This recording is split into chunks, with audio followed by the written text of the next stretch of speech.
আব্দুল কাদের জিলানী রহমাতুল্লাহ আলাইহি বলেন, আল্লাহর যে বান্দা এই মাসে বেশি বেশি ইবাদত বন্দেগী করবে, গুনার কাছ থেকে বেঁচে থাকবে, আল্লাহ তাআলা ওই বান্দাকে 5টা নিয়ামত দান করবেন। এই 5টা নিয়ামতের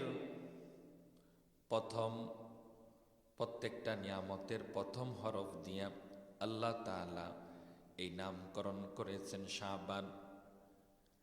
আর এই শাবান লিখতেও 5টা হরফ লাগে। কয়টা? জোরে বলেন না, কয়টা? 5টা। 1 নাম্বার হচ্ছে শিন, 2 নাম্বার হচ্ছে আইন, 3 নাম্বার হচ্ছে বা, 4 নাম্বার হচ্ছে আলিফ, 5 নাম্বার হচ্ছে নুন। তো 1 নাম্বারে এই মাসে আমল করলে কি পুরস্কার, কি নিয়ামত আল্লাহ তাআলা দিবেন? প্রথম হরফটা হচ্ছে শিন। শিনে শারফুন, অর্থাৎ শারফুন এর অর্থ হচ্ছে সম্মান। যে ব্যক্তি এই মাসে বেশি বেশি ইবাদত বন্দেগী করবে, আল্লাহ তাআলা তাকে সম্মানিত করে দিবেন। সুবহানাল্লাহ। সম্মান চাই না আমরা সবাই? চাই কি চাই না? যদি সম্মান পেতে চাই তাহলে এই যে আসছে যে শাবান মাস, এই শাবানে বেশি বেশি ইবাদত বন্দেগী করা লাগবে কি লাগবে না? জোরে বলেন, লাগবে কি লাগবে না? আমার প্রিয় ভাইয়েরা, আব্দুল কাদের জিলানী রহমাতুল্লাহ আলাইহি তারপরে 2 নম্বরে বলেন, এই শাবান লিখতে দ্বিতীয় যে হরফটা, সেই হরফটা হচ্ছে আইন। আইনে হচ্ছে উলুউন। উলুউন অর্থ হচ্ছে সমৃদ্ধি। উলুউন শব্দের অর্থ সমৃদ্ধি।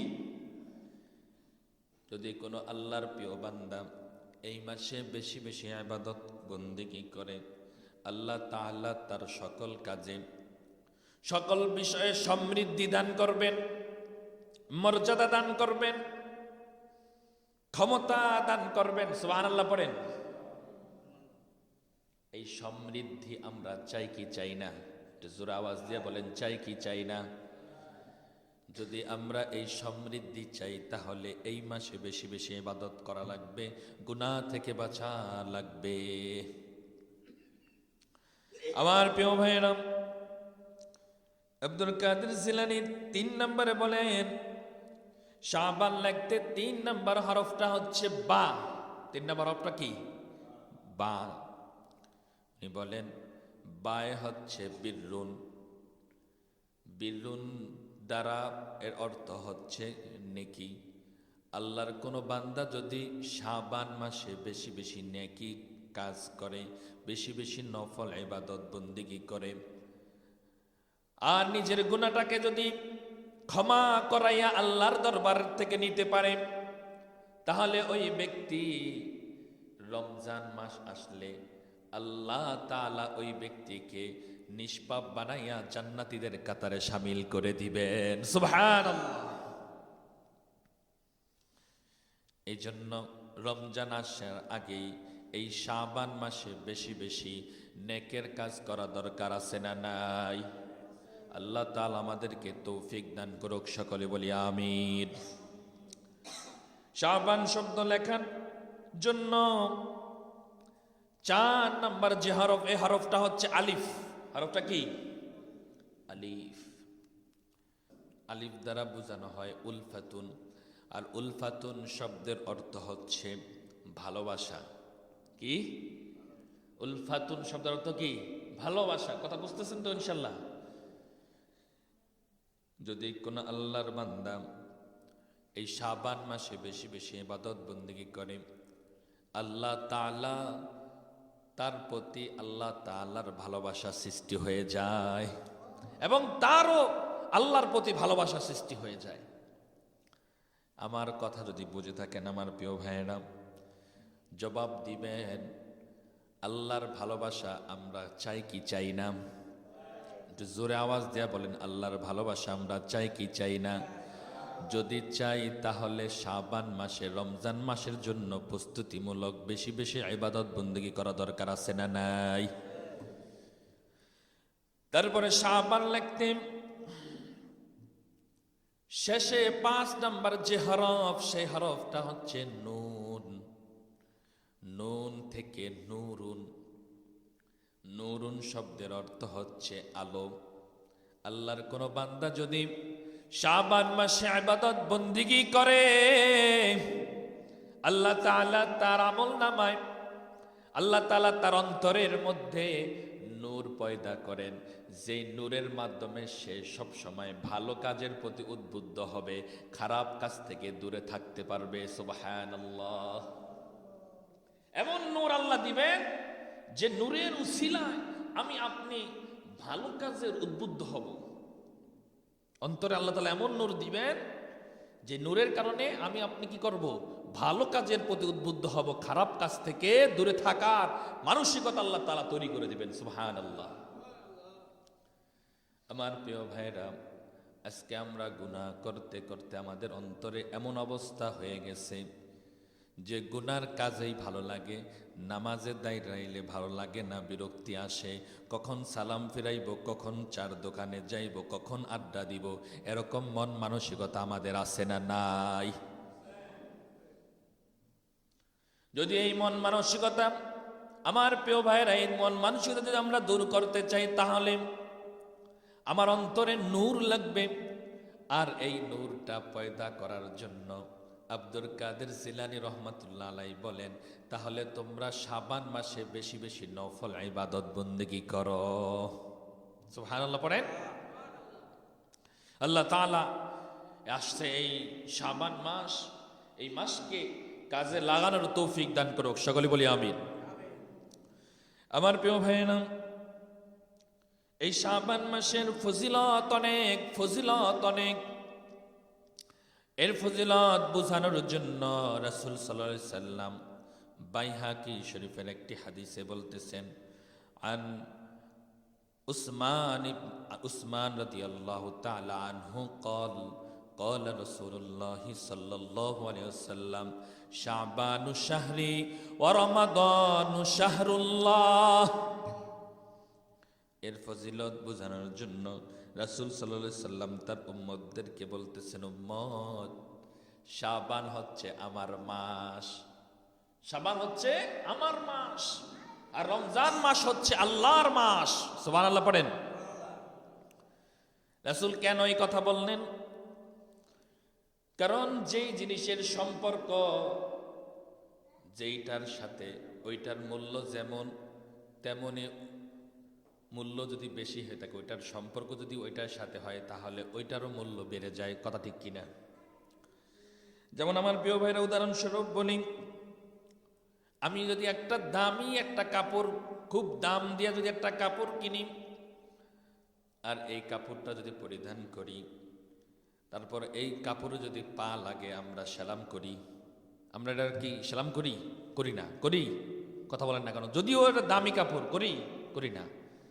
কিন্তু একটা কম দামি কাপড়, যদি কম দামি কাপড় দিয়ে যদি কোরআনের জুদ্দান বানাই, কোরআনের গিলাফ বানাই, তারপরে ওই কাপড় যদি আমার পায়ে লেগে যায়, ওই কাপড়কে আমরা সম্মান করে চুমা খাবো কি খাবো না? কথা বলেন না কেন? খাবো কি খাবো না? অবশ্যই খাবো। কারণটা কি? কারণ এই কাপড়ের সম্পর্ক কোরআনের সাথে, এই জন্য এটার সম্মান বেড়ে গেছে। যদিও এটা কম দামি কাপড়, তারপরও এটার সম্মান বেড়ে গেছে। তেমনি আমার প্রিয় ভাইয়েরা, রাসূল এটাই বুঝাতে চাইছেন, শাবান আমার মাস, সুতরাং এই শাবান মাসের ফজিলত অনেক বেশি। সুবহানাল্লাহ। আমার প্রিয় ভাইয়েরা, আরেক বর্ণনায় রাসূল এই মাসের সম্মান বুঝাতে গিয়ে বলেন, রজব মাসের ফজিলত এমন, কোরআনের ফজিলত সমস্ত কালামের উপরে যেমন, রজবের ফজিলত এমন, কোরআনের ফজিলত সমস্ত কালামের উপর যেমন।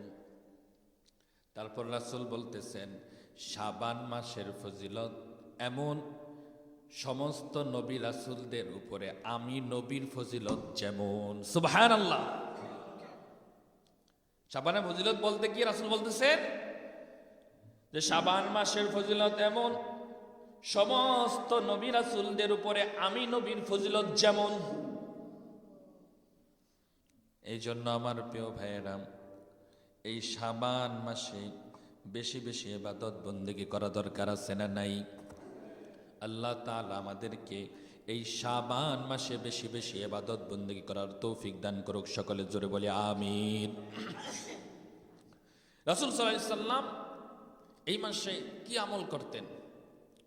রাসূল সাল্লাল্লাহু আলাইহি সাল্লাম নফল নামাজে বেশি সময় দিতেন। অন্যান্য মাসে তো রাসূল সাল্লাল্লাহু আলাইহি সাল্লাম বেশি সময় দিতেন, কিন্তু এই মাসেও বেশি সময় দিতেন নফল নামাজে। তারপরে রাসূল সাল্লাল্লাহু আলাইহি সাল্লাম এই মাসে সবচেয়ে বেশি রোজা রাখতেন। কি রাখতেন? সবচেয়ে বেশি রোজা রাখতেন। অন্যান্য মাসে, রমজান ছাড়া অন্যান্য মাসে চাইতে সবচেয়ে বেশি যেই মাসে রোজা রাখতেন সেই মাসটা হচ্ছে শাবান মাস। সেই মাসটা কি? শাবান মাস। রাসূল বেশি রাখতেন, এজন্য আমরা কি কম রাখবো না বেশি রাখবো? হ্যাঁ, জোরে বলেন না কেন? কম রাখবো না বেশি রাখবো? শাবান মাসের ইবাদতের বড় ফজিলত। রমজানে যদি কামিয়াবি অর্জন করতে চাই তাহলে শাবান মাসে ইবাদত বন্দেগী করে নিজের গুনাহকে মিটাইয়া নিতে হবে, তাহলে এর উপকার আমরা উপলব্ধি করতে পারবো। আল্লাহ তাআলা আমাদেরকে তৌফিক দান করুক। সকলে বলি আমিন। রাসূল সাল্লাল্লাহু আলাইহি সাল্লামকে আয়েশা রাদিয়াল্লাহু তাআলা আনহা প্রশ্ন করলেন, ইয়া রাসূলুল্লাহ, ইয়া হাবিবাল্লাহ, আপনি শাবান মাসে বেশি বেশি নফল ইবাদত, বেশি বেশি নফল রোজা কেন রাখেন? অন্যান্য মাসে তো আপনাকে এত বেশি রোজা রাখতে দেখি না, কিন্তু শাবান মাসে এত বেশি রোজা রাখেন কেন? রাসূল সাল্লাল্লাহু আলাইহি সাল্লাম এই প্রশ্নের জবাবে কয়েকটা উত্তর দিয়েছেন, আমরা হাদিস শরীফে পাই। এর ভিতরে এক নাম্বার উত্তর হচ্ছে রাসূল সাল্লাল্লাহু আলাইহি সাল্লাম বলতেছেন, ফাউহিব্বু আইয়ুরফা আমালি ওয়া আনা সাইমুন। রাসূল সাল্লাল্লাহু আলাইহি সাল্লাম বলতেছেন, এই মাসে আল্লাহর বান্দাদের আমল, বার্ষিক আমল, সারা বছর যে আমল করছে এই আমল আল্লাহর কাছে পেশ করা হয়। এই জন্য আমি চাই আমার আমলটা এমন সময় পেশ করা হোক যে সময় আমি রোজা রাখছি। সুবহানাল্লাহ। আরেক বর্ণনায় আসছে রাসূল সাল্লাল্লাহু আলাইহি সাল্লাম বলেন, এই শাবান মাসে আল্লাহ তাআলার কাছে, আল্লাহ তাআলার পক্ষ থেকে মালাকুল মাউতের কাছে মৃত্যুর পরোয়ানা, যে মৃত্যুর পরোয়ানার যে কাগজ, কে কে এই বছরে মৃত্যুবরণ করবে, কে কে ভূমিষ্ঠ হবে, কার মৃত্যু কখন হবে, এর লিপিবদ্ধ, এর লেখা মালাকুল মাউতের কাছে হস্তান্তর করা হয়। রাসূল বলেন, আমি রোজা রাখি এই জন্য যে আমি রোজা অবস্থায় যাতে আমার মৃত্যুর পরোয়ানাটা মালাকুল মাউতের কাছে আসে। সুবহানাল্লাহ। এই জন্য আমি এই মাসে বেশি বেশি রোজা রাখি। তো এই বছরে কারা মৃত্যুবরণ করবে, এই বছরে কে ভূমিষ্ঠ হবে, কে জন্মগ্রহণ করবে, এই সব কিছু বিষয়, এই দায়িত্ব, এই বার্ষিক বাজেট আল্লাহ তাআলা হস্তান্তর করেন বিভিন্ন ফেরেশতাদের কাছে।